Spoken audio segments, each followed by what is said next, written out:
इमरान खान के पास क्यों जाना है? क्योंकि वो मेरा इंतजार करे। वो बोल रहे हैं मलिया तो अभी तक नहीं आई लाहौर पर। तो नहीं, इमरान खान के पास हमने जाना क्यों है? लेकिन वो बोल रहे हैं मेरी मलिया नहीं आई अभी तक। अच्छा, तो वो जब ठीक होंगे तो खुद ही आ जाएंगे ना?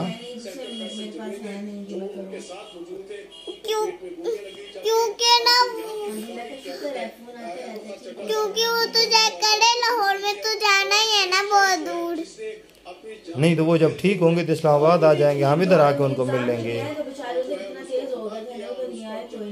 ये ठीक नहीं है। नहीं, उधर क्यों जाना है हमने लाहौर? इमरान खान को कॉल करो के आपने जल्दी से ना पाँव ठीक करके ना आ जाना है। ओके ओके, मैं इमरान खान साहब को कॉल करता हूँ कि मेरी बेटी कह रही है अंकल जल्दी से ठीक हों और इस्लामाबाद आएँ। हम भी आपको मिलेंगे, आपको देखेंगे और आपके लिए दुआ करेंगे। इमरान खान के लिए दुआ करो ना, अल्लाह उनको जल्दी से सेहत दे ना। इमरान खान जब उनका पेट ठीक हो जाएगा तब वो हमारे घर आएंगे।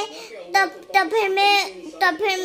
फिर हमने कुछ नहीं पकाया होगा तो फिर टमाटर की